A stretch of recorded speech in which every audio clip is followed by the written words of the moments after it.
The crash landing, the screaming of twisted metal filled the void as Marcus, Vale's escape pod, tore through the atmosphere of an unknown world. Warning lights bathed his face in crimson as he fought to maintain control, his fingers dancing across failing controls. The USS Explorer had been humanity's first deep space vessel, and now it was nothing but debris scattered across the cosmos. The pod slammed into soft earth with bone-jarring force. Marcus groaned, tasting copper in his mouth as consciousness flickered. Through the cracked viewport, he glimpsed towering trees with silver bark and leaves that shimmered like captured starlight.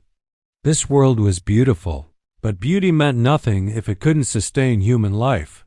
He struggled with the emergency release, finally stumbling out onto soil that felt strangely warm beneath his boots. The air was breathable, sweet with an almost floral scent that made his head spin slightly. As he checked his suit's readings, a shadow fell across his path. Marcus looked up to find 3 figures watching him from behind a massive tree root. They were humanoid but impossibly small, barely reaching his knee in height. Their skin held a faint luminescence, shifting between pale blue and soft violet as they moved. The center figure stepped forward, her posture radiating authority despite her diminutive size. She spoke in a melodic language that his universal translator struggled to interpret. The words came through as fragments. Star-Walker ... fallen. Dangerous energy ... Marcus raised his hand slowly, the universal gesture of peace. "I'm not here to harm anyone," he said softly, knowing they likely couldn't understand him either. The leader tilted her head, studying him with eyes like captured galaxies. She spoke again, this time directing her words to her companions. The other 2, one with intricate tattoos covering his arms and another whose hair seemed to move like liquid silver, stepped closer with careful grace. The tattooed one pulled out a device that hummed with energy, scanning Marcus from head to toe. The readings made him gasp, stumbling backward. The leader steadied him with surprising strength, her small hand warm against his arm even through his suit's material. "Zara," she said, pointing to herself. Then she gestured to her companions. "Nix Vel." Her pronunciation was careful, as if she was trying to make the sounds easier for him to understand. "Marcus," he replied, touching his chest. Zara's eyes widened as she processed his name. She turned to Nix, speaking rapidly in their flowing language. The scanner in Nix's hands was displaying readings that seemed to agitate all 3 of them. Vel moved closer to Marcus, breathing deeply as if sampling his scent. Whatever they detected changed everything. Zara's expression shifted from cautious curiosity to something approaching awe. She spoke to him again, this time with urgency in her voice. Though he couldn't understand the words, her meaning was clear.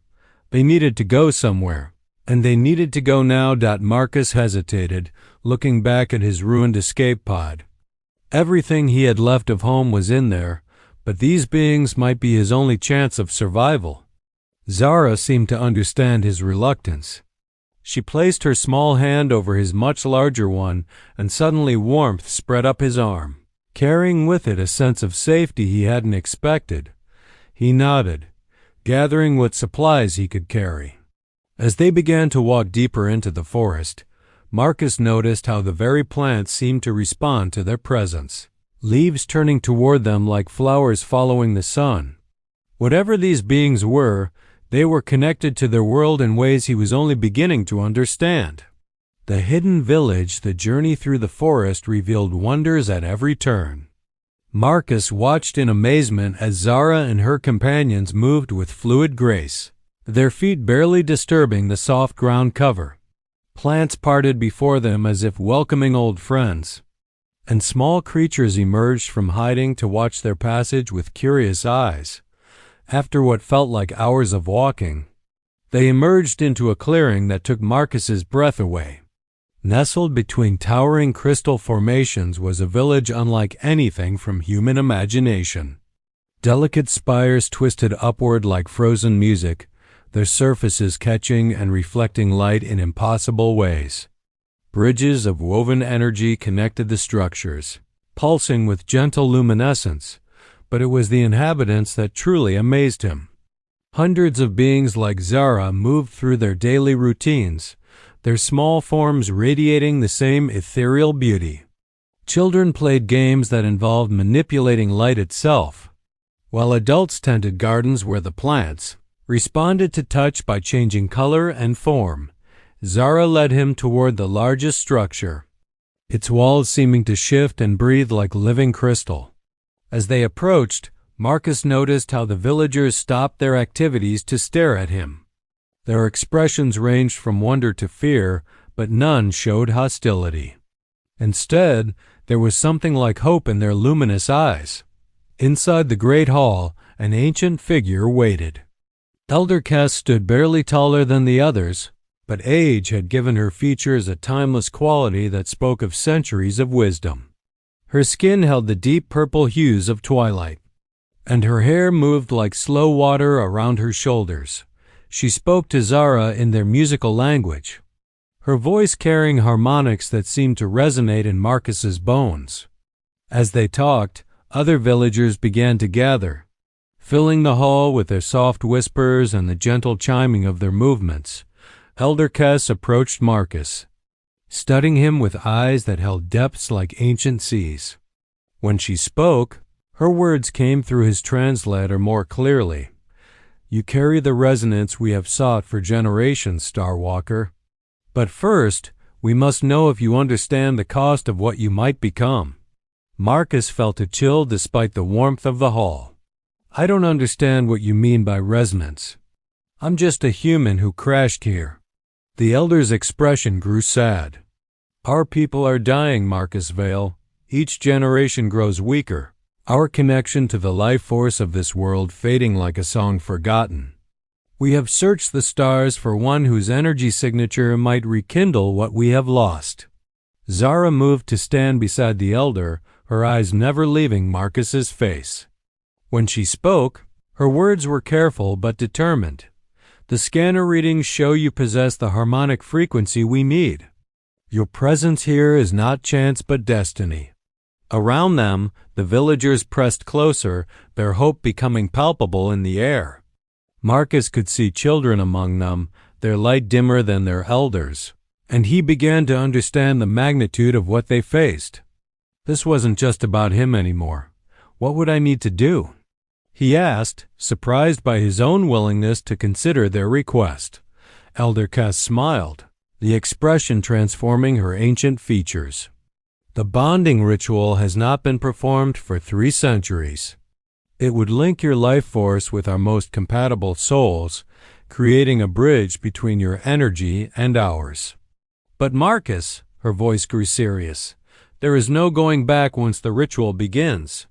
Marcus looked at Zara, seeing something in her expression that made his chest tighten unexpectedly. There was longing there, but also fear. Whatever this ritual involved, it would change both of them forever.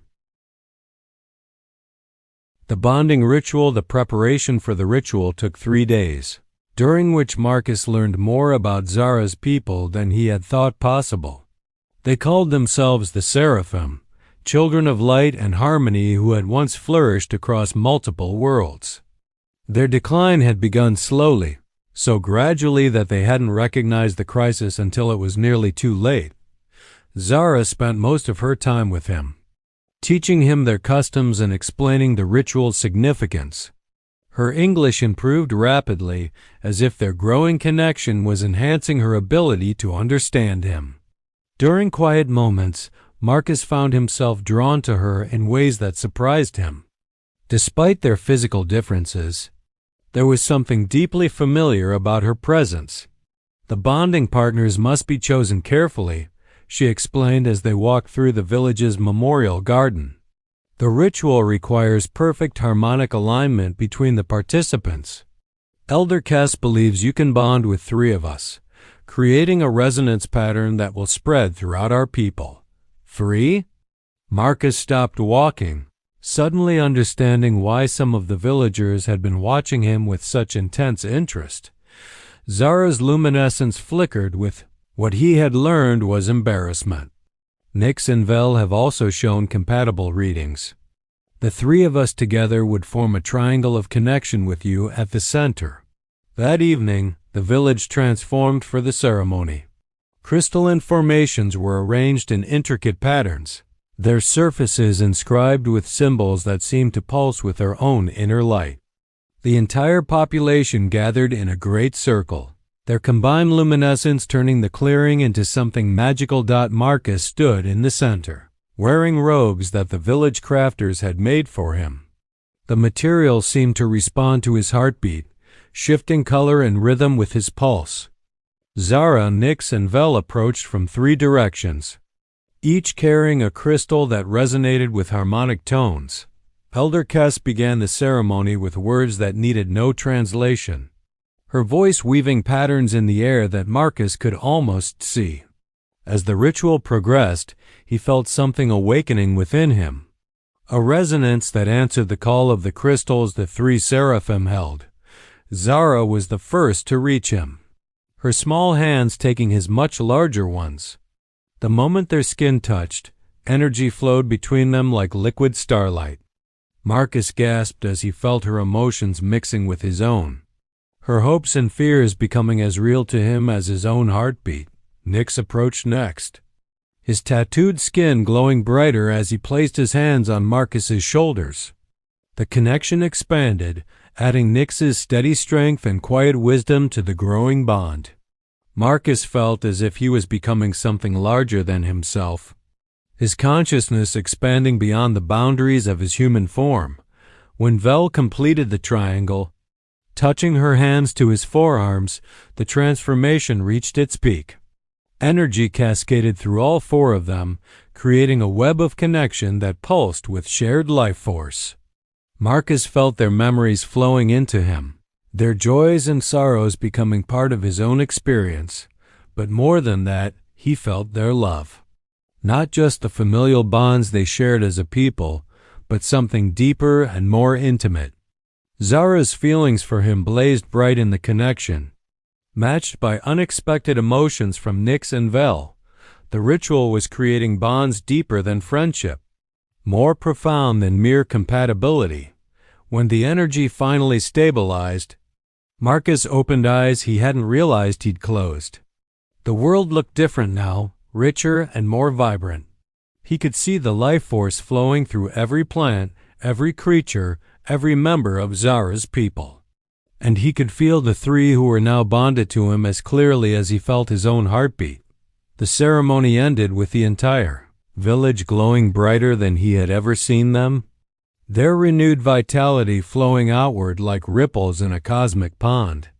Growing attraction in the days following the ritual, Marcus discovered that his connection with Zara had evolved into something far more complex than he had anticipated. While his bonds with Nyx and Vel provided strength and companionship, what he shared with Zara burned with an intensity that left him breathless. She visited him each morning in the dwelling they had prepared for him, bringing meals that tasted like captured starlight and teaching him more of their language. But these lessons increasingly became excuses to be close to each other, their conversations growing more intimate with each passing day. "Your people mate for life?" Zara asked one evening as they sat beside the village's central fountain. Watching the water dance with embedded light, Marcus felt warmth spread through their bond as she asked the question. "Some do. Others choose multiple partners over time." "What about the seraphim?" Zara's luminescence shifted to deeper hues. "Before the decline, we bonded in groups like your ritual partners. The connection sustained us, provided the energy we needed to thrive. But romantic love—" She paused, searching for words. "That is rarer, more precious." Their eyes met, and Marcus felt the depth of her feelings flowing through their connection. What had begun as compatibility had grown into something neither of them had expected. The way she moved closer to him, the soft glow that surrounded her when they touched, The gentle harmonics in her voice when she spoke his name, all of it spoke of a love that transcended their physical differences. "Zara," he whispered, reaching out to touch her cheek. Her skin was warm and incredibly soft, with a texture like silk that seemed to respond to his touch by growing brighter. She leaned into his hand, her eyes closing as a soft sigh escaped her lips. "I never thought I would feel this way about anyone, especially someone from beyond our world. But Marcus, what I feel for you ... She opened her eyes, and he saw galaxies spinning in their depths. He leaned closer, drawn by an attraction that felt inevitable. When their lips met, energy sparked between them, creating light that danced around their joined forms. The kiss was gentle at first, exploratory, as they learned the shape and taste of each other. But it quickly deepened as their bond flared to brilliant life. Through their connection, Marcus felt Zara's wonder at the sensations he was creating in her, her surprise at the intensity of physical pleasure that was possible between them. Her hands moved to his chest, tracing patterns that made his skin tingle with each touch. "Is this what your people call love?" she asked against his lips, her voice barely a whisper. "One kind of it," Marcus replied, his hands threading through her hair that felt like liquid silver. "The kind that changes everything." They spent the night together, exploring the unique intimacy that their bond made possible. Every touch was amplified by their connection, every sensation shared and doubled.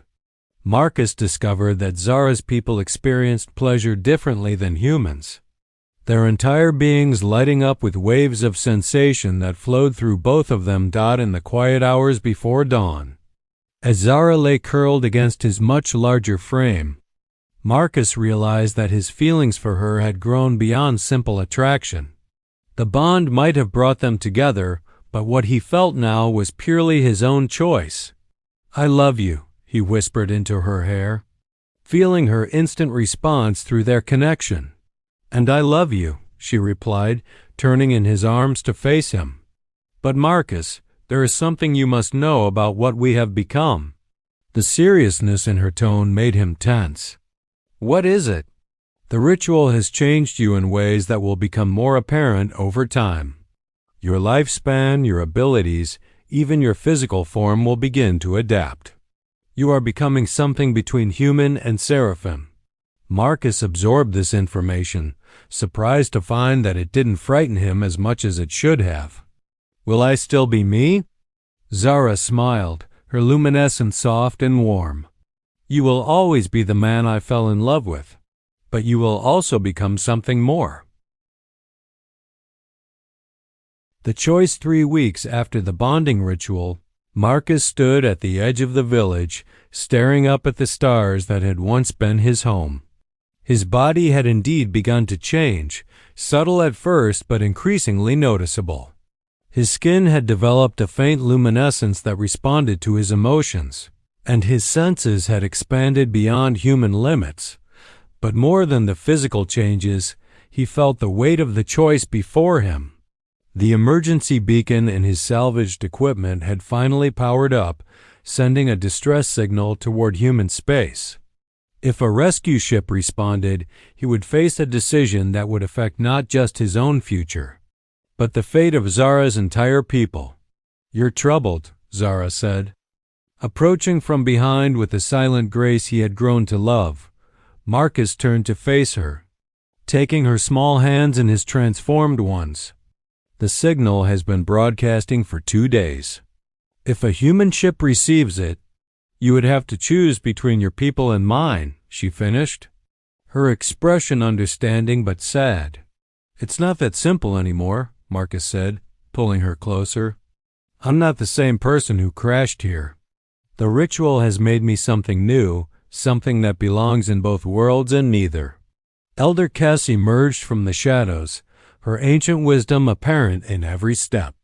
"The choice is not as dire as you believe, Starwalker. Your transformation has stabilized our people, but the effect will not fade if you leave temporarily." Marcus looked at her in surprise. "Temporarily?" The bond you share with Zara, Nyx, and Vel is permanent. Distance cannot break what the ritual has created. You could return to your people, share our story, perhaps even bring others who might be compatible. The idea had never occurred to Marcus. He had assumed that staying meant abandoning humanity forever, just as leaving would mean abandoning the Seraphim. But Elder Kess was suggesting something far more complex. You mean I could be a bridge between our species? Zara's eyes lit up with sudden hope. Humanity's expansion into space, our need for renewed vitality. Perhaps this meeting was meant to benefit both our peoples. Over the following days, as they waited for a response to his signal, Marcus worked with the village's finest minds to document everything he had learned. The Seraphim's technology was based on harmony and energy manipulation rather than the crude force that humans favored. Combined, the two approaches could revolutionize both civilizations. When the rescue ship finally arrived, Marcus was ready. Captain Rivera of the UES Horizon was initially skeptical of Marcus's story, but the evidence was impossible to deny. The changes in Marcus himself, the village full of peaceful aliens, and the technological marvels they had created painted a picture of opportunity rather than threat. We'll need to establish formal protocols, Captain Rivera said after spending a day in the village. First contact procedures, diplomatic channels, careful study of the bonding process. I'll serve as liaison, Marcus offered. I understand both cultures now, and the bond ensures I'll always have a connection to this world. As preparations began for a joint human-seraphim expedition, Marcus found himself alone with Zara in their favorite spot by the fountain. The future stretched before them, uncertain but full of promise. "Are you ready for this?" she asked, her hand intertwined with his. Marcus looked down at her, marveling again at how someone so small could have transformed his entire existence. "With you, I'm ready for anything." They kissed under the alien stars, their combined luminescence creating a beacon of hope that seemed to extend across the cosmos. The choice had been made, not between two worlds, but to create a bridge that would unite them. And at the center of that bridge, their love would serve as proof that even the most impossible connections could flourish when hearts were open to transformation. As they held each other beneath the dancing lights of Zara's world, Marcus knew that his greatest adventure was just beginning. He had crashed here as a lost human, but he would leave as something new, carrying the seeds of understanding between species toward a future that neither humanity nor the Seraphim could achieve alone.